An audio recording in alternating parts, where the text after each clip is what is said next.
Karibuni sana. I'm issuing this statement on behalf of all of us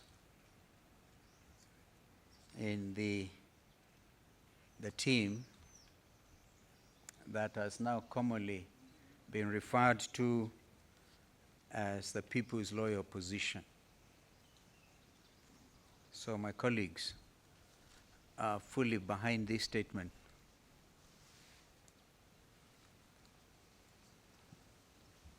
Fellow Kenyan patriots,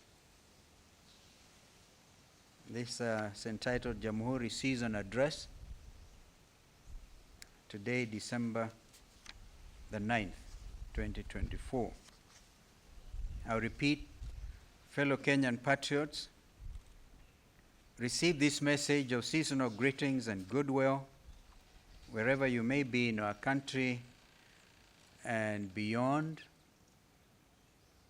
We thank God that He has enabled us to enter the festive season at the end of the year. Traditionally, our Jamhuri celebrations as Kenyans have usually raised the curtain to a joyous period for the entire global community. Our Jamhuri activities usually flow into an extended season that merges with Christmas and the New Year festivities. It is usually time to forget some of the challenges through the year and to join our friends and families in joyous activities. Accordingly, we send the festive season's greetings to the friends of our Kenyan nation throughout the world. And at this juncture, congratulate the people of Ghana for a tremendous show of democratic achievement. Therefore, President Mahama and the team, we congratulate you and we wish you well together with the great people of Ghana.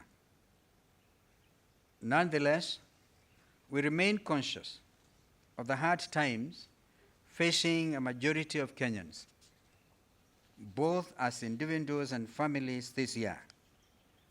It has been a very difficult season, marked by huge unemployment, heavy taxation, confusion in healthcare, lack of direction in education because of the unclear direction in the rush implementation of the CBC education, oppressive university education funding, insecurity, impunity, state opulence, and a rigid government that does not listen to anybody. Still, let us not give up on the joy that has traditionally come with the Jamhuri and Christmas season. It is remarkable that this season is also marked by the International Anti-Corruption Day, which is marked today, the 9th December, and the International Human Rights Day, which will be celebrated everywhere in the world tomorrow on December the 10th. Then there is also the climax of the 16 days of activism against gender-based violence, which has gone on for slightly over 2 weeks now.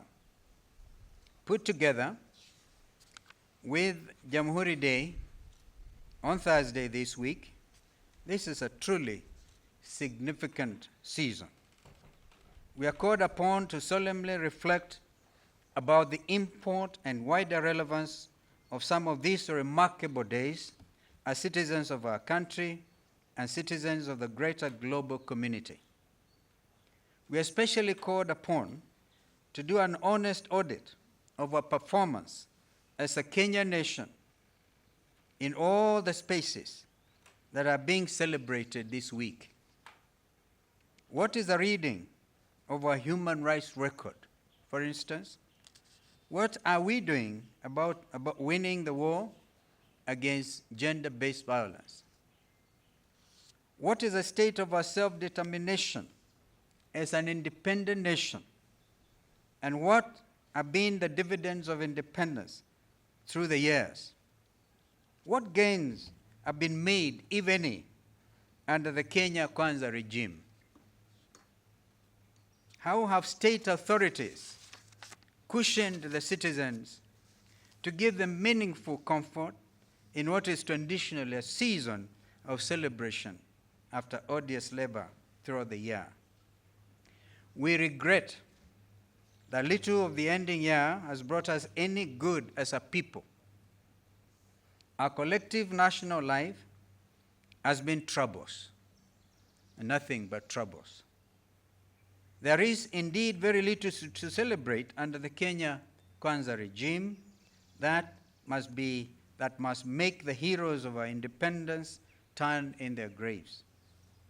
The present regime stands for negations and reversals of all the promises and hopes of Jamhuri in 1963. The founders of our nation freed us from the yoke of oppression and colonialism. This regime is keenly bent on reversing this gain by restoring both physical and psychological torture. Our human rights record is at an all-time low. Good governance, as promised under self-determination, is in a terrible spin. Violence against women and the exclusion in important spheres is at an all-time high. An average of cases, 196 of gender-based violence against women are reported every day. When this should be the week of celebration, therefore, it can at best be only a week of grave reflection. We are doing poorly. Indeed, most poorly under the current self-serving regime. Everyone knows that Kenyans are plowed through a very difficult season of gloom and of despair. The Kenya Kwanza regime has been at once mischievous, ruthlessly self-serving, and intentionally oppressive. Its policies and practices throughout the year have been gleeful, happy-go-lucky, and autocratic. The year began with state agencies selling to farmers fake fertilizers. Do we remember, Kenyans? This happened amidst deafening silence from the national executive.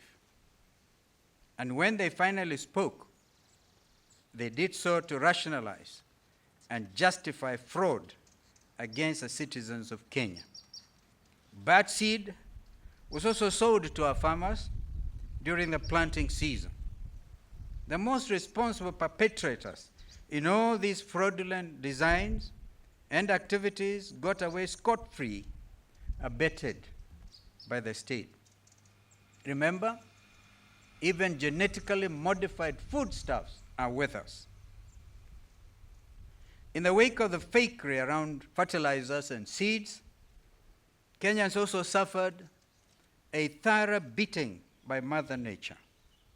Floods hit many parts of our country. Kenyans drowned in flood waters as the state looked on, unmoved.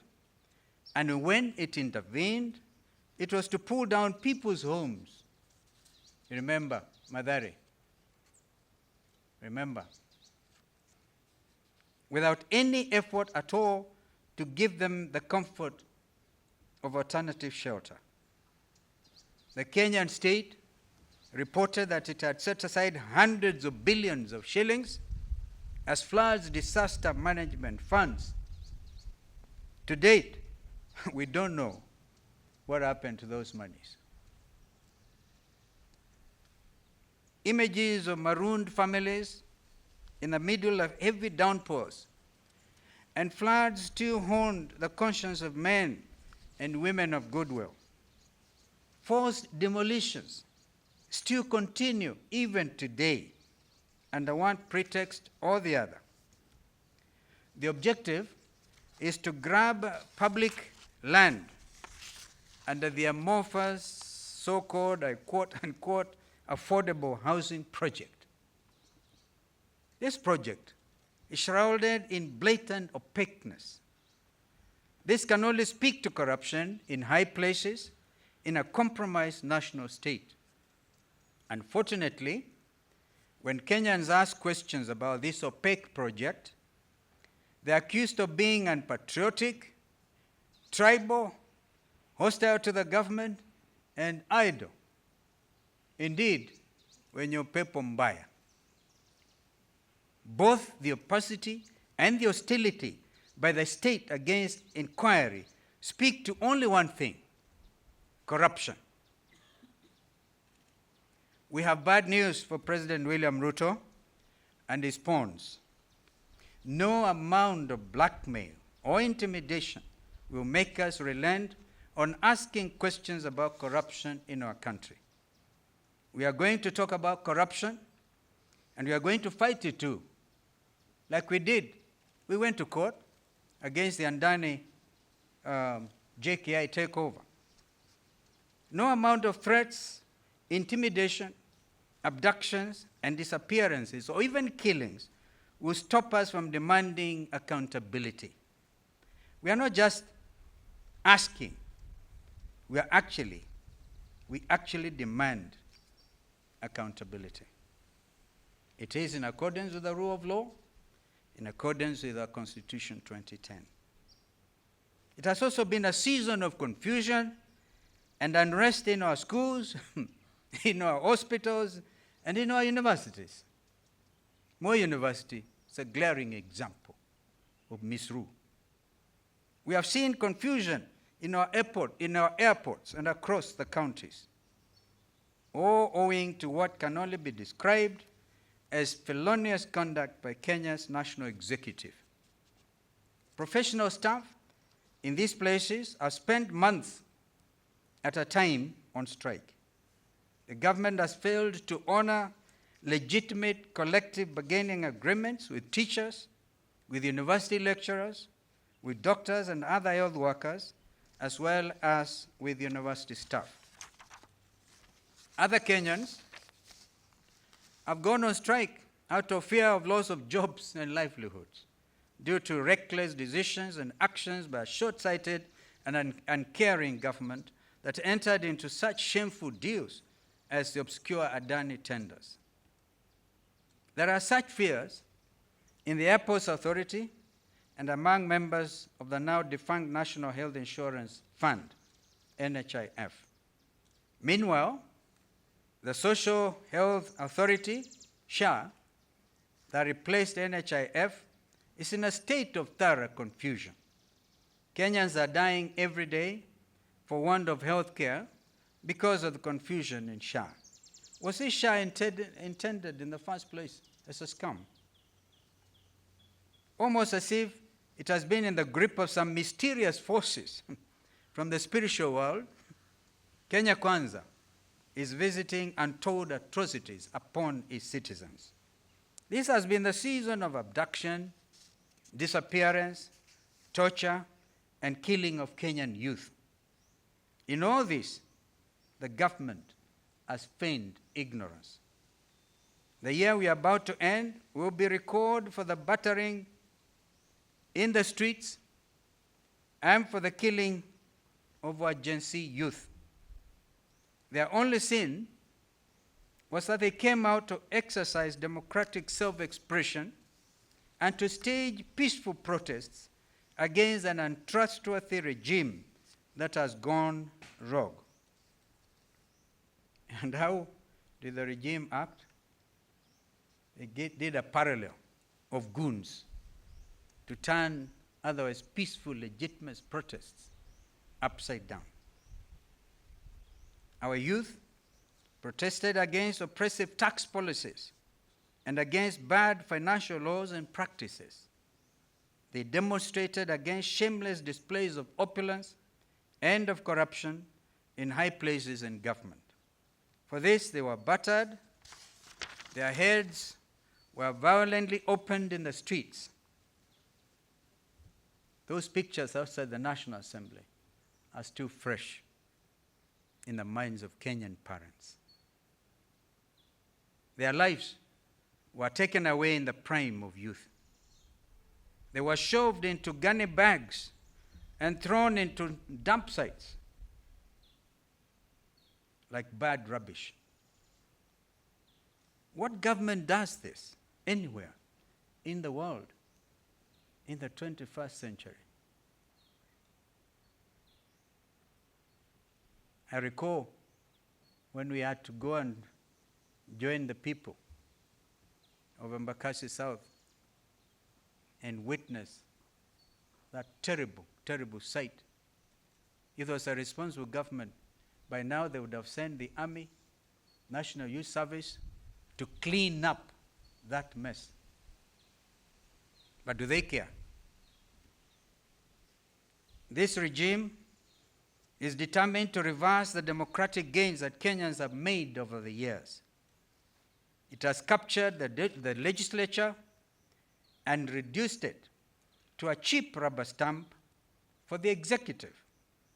And today, it is busy stalking the judiciary with the same intents. We hail Kenyan youth for standing up to this oppressive and corrupt regime. We assure them that they are not alone. They are our children. Their welfare is of the greatest import to all of us.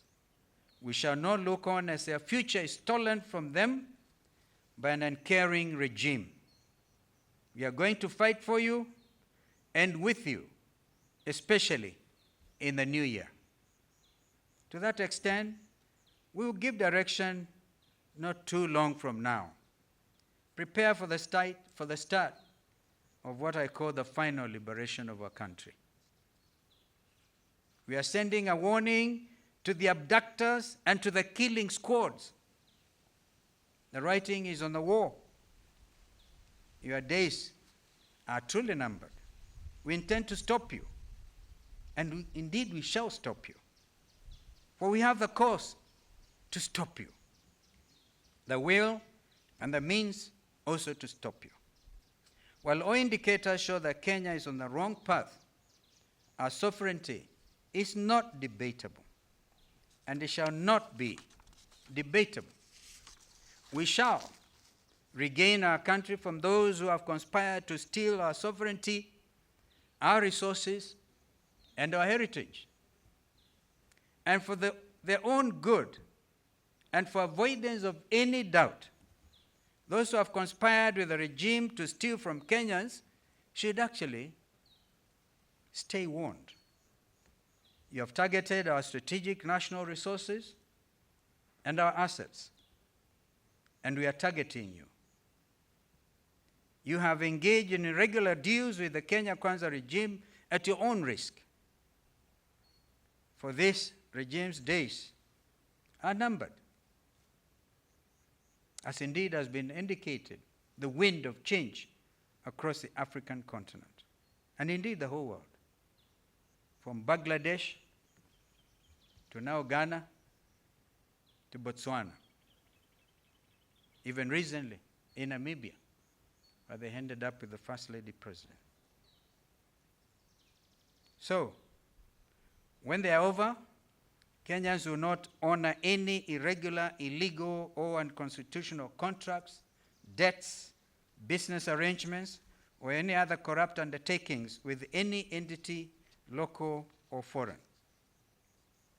Equally, state officials and public officials who have connived with local and foreign criminal gangs to loot our resources or have led to loss of our resources also should stay warned.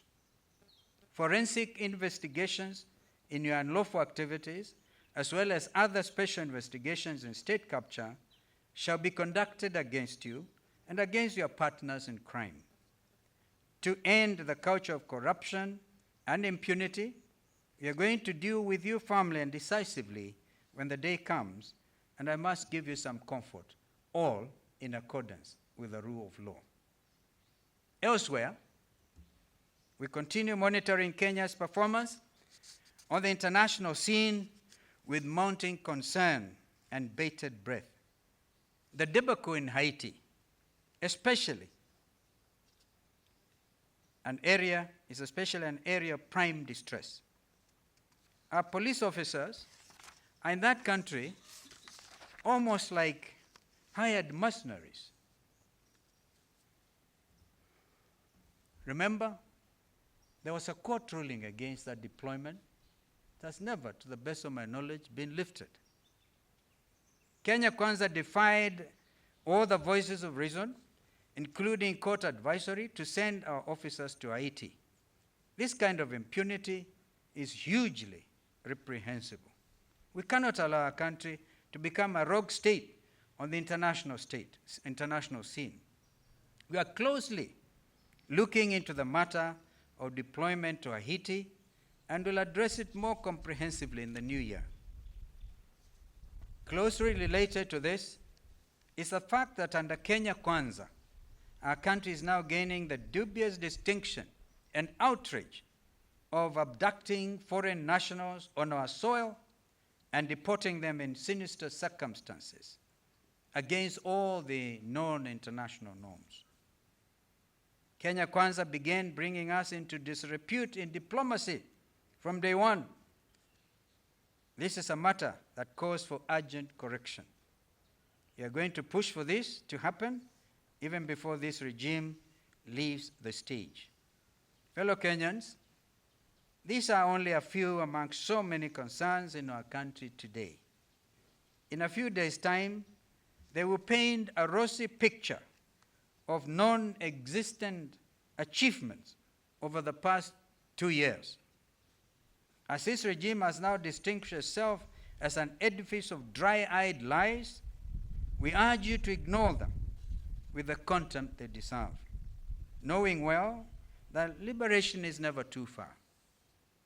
Our day as Kenyans is coming. Otherwise, we wish you a peaceful and reflective festive season. May God bless you. May God bless our country, Kenya. Amen.